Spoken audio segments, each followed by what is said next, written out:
Assalamualaikum warahmatullahi wabarakatuh.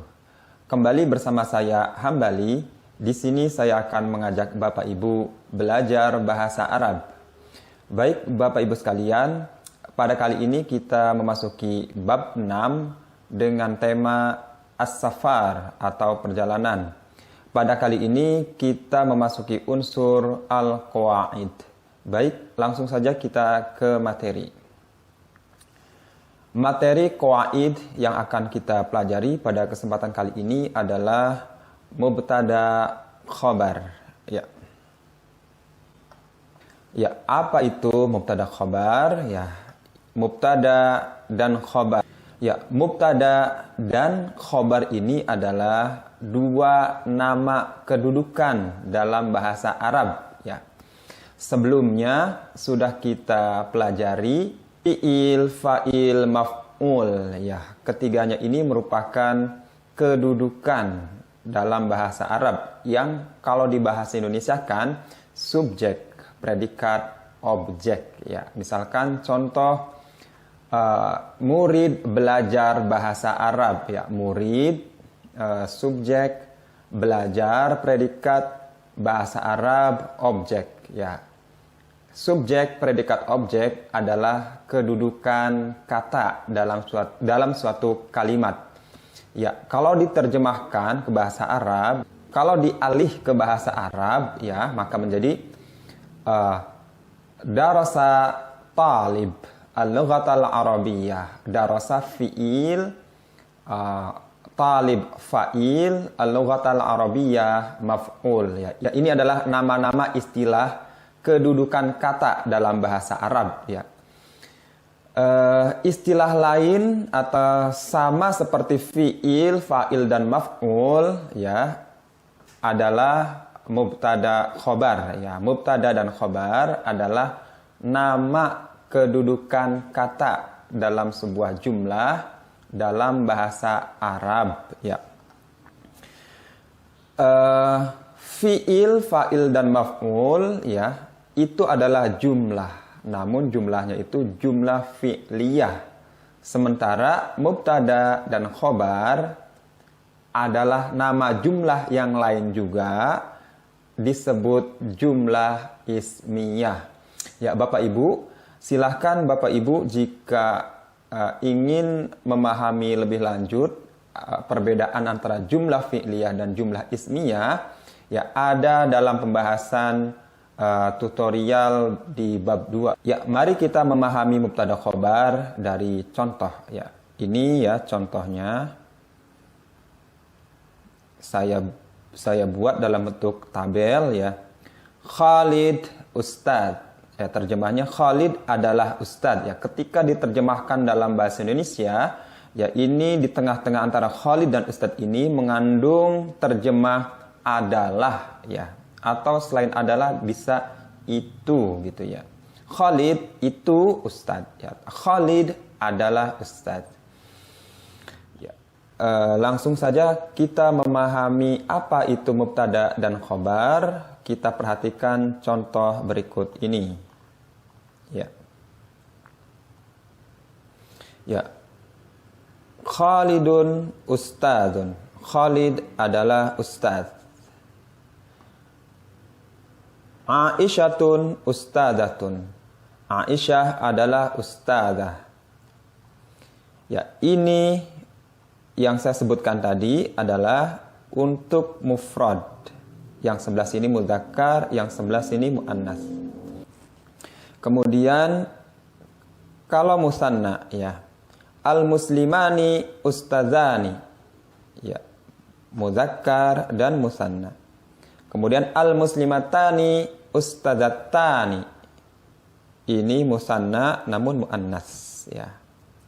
Kemudian jamak al-muslimuna salihuna. Ya, ini jamak muzakkar, ini al-muslimatu salihatun. Ya, ini jamak muannas. Ya, ini jamak taksir al-asatidu muslimuna. Ya, ini jamak taksirnya, ya ini jamak mudzakkar salim. setelah kita perhatikan contoh-contoh yang saya sebutkan tadi, dapat kita ambil satu kesimpulan dari pengertian mubtada khobar. Pertama, mubtada khobar adalah jumlah, ya. Namun jumlahnya ini adalah jumlah ismiyah, ya. Sebagaimana dijelaskan pada bab 2 bahwa jumlah terbagi menjadi dua, yaitu jumlah fi'liyah dan jumlah ismiyah. Ya, jumlah fi'liyah sudah kita jelaskan pada pertemuan-pertemuan sebelumnya, dari mulai ya di bab 2 sudah kita singgung sampai dengan bab 5. Itu jumlah fi'liyah semuanya, ya. Jumlah fi'liyah itu adalah jumlah yang susunan katanya itu berupa fi'il, fa'il, maf'ul, ya, dan jar majrur. Ini bisa langsung fi'il, fa'il, langsung jar majrur, ya, atau fi'il, fa'il, maf'ul, jar majrur. Dalam arti jumlah yang diawali oleh kalimah fi'il, ya. Jenis jumlah yang lain dalam bahasa Arab adalah jumlah ismiyah, ya. Jumlah ismiyah itu wujudnya adalah mubtada khabar, ya. Pertama yang perlu diperhatikan bahwa mubtada khobar adalah jumlah, ya, jumlahnya disebut jumlah ismiyah. Kemudian yang kedua, baik mubtada, ya, maupun khobar, keduanya adalah kalimah isim, ya. Ini kalimah isim semua. Hanya saja mubtada adalah isim ma'rifat, ya. Sedangkan khobar ini isim nakiroh, ya. Isim ma'rifat apa saja, ya. Ini isim ma'rifat sudah kita catat di sisi sebelah kanan, ya. Ini adalah isim ma'rifat, ya. Nama atau isim yang diimbuhi oleh al itu adalah isim ma'rifat. Ma'rifat itu artinya spesifik, ya. Itu gitu, tertuju, ya. Kalau nakiroh itu masih umum, ya. Sementara khobar terbentuk dari isim nakiroh. Namun khusus khobar ini bisa terbentuk oleh isim, ya. Kalau isim harus isim nakiroh, atau oleh jumlah dan syibeh jumlah, ya. Untuk pembahasan khobar jumlah, syibeh jumlah akan dibahas pada pertemuan berikutnya, ya. Pada prinsipnya, mubtada terbentuk oleh isim, sedangkan khobar bisa terbentuk oleh isim atau jumlah. Ya, jumlahnya bisa jumlah ismiyah, jumlah fi'liyah, dan juga syibeh jumlah. Kemudian yang perlu diingat, yang ketiga, bahwa hukum mubtada khobar itu seperti hukum yang ada pada fa'il, dalam arti bukan maf'ul. Aturan main mubtada dan khobar sama seperti aturan main fa'il, ya. Dalam arti bukan mengikuti aturan maf'ul, ya. Ini ada catatan, ya. Kalau kata atau kalimat itu diimbuhi oleh al, maka tidak boleh menggunakan tanwin, ya, menggunakan domah single, bukan domah double, ya. Ini domah double nih. Kalau domah double itu bentuknya tanwin, ya. Ini sholihatun, artinya dia masih nakiroh. Kalau ada al di sini, maka itu menjadi isim ma'rifat. Kalau keduanya itu berupa isim ma'rifat, maka tidak bisa disebut mubtada khobar, ya. Nanti akan dijelaskan pada pembahasan berikutnya. Untuk sementara ini pengertiannya sampai di sini, ya. Ya, baik. Selanjutnya yang perlu diingat yang keempat, baik mubtada maupun khobar harus sesuai dari sisi gender dan bilangannya, ya. ini bilangannya 1, ya mufrad, maka khabar juga mufrad. Ya. Ini mudzakkar, ini juga mudzakkar. Ini muannas, ini muannas. Ya. Ini musanna, maka khabar juga musanna. Khabar muannas dan musanna, maka khabar pun muannas dan musanna juga.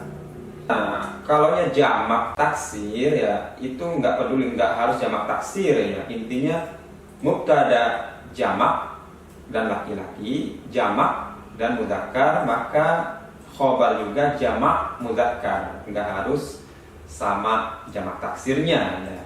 Ini jamak taksir, ini jamak mudzakkar salim ya. Namun akar dari jamak ini ya sama-sama mudzakkar. Ya, akarnya dalam arti ini kalau disinggalkan menjadi muslim. Ya, ini kalau disinggalkan talib. Ya. Baik, Bapak Ibu. Ya. Kemudian setelah Bapak Ibu memahami mubtada khobar berikut ini ya, kita lanjutkan dengan mubtada yang terbuat dari dhamir. Ya. Dhamir juga merupakan isim ma'rifat ya. Ya, ini bisa diganti menjadi ana ya. Ana ustaz ya. Kalau ana akhirannya ini, ana akhirannya tidak mengikuti i'rab ya. Dia mabni, tidak berubah ya. Mabni itu tidak berubah. Dia tetap dari sananya begini ya, huwa ya udah huwa aja, dia nggak akan berubah akhirannya ya, tidak akan berubah akhirannya ya. Ini diawali dari orang ketiga dulu ya, huwa sebagai mubtada, kemudian yang menjadi khabar adalah musafir, dia adalah musafir ya, huwa musafir, ini sudah jumlah ya. Huwa musafir, kalau hiya musafirah, hiya musafiratun. Kalau huma ini laki-laki, huwa musafirani.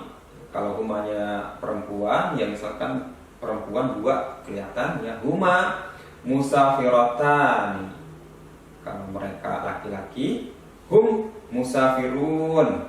Kalau perempuan, hunna musafiratun ya.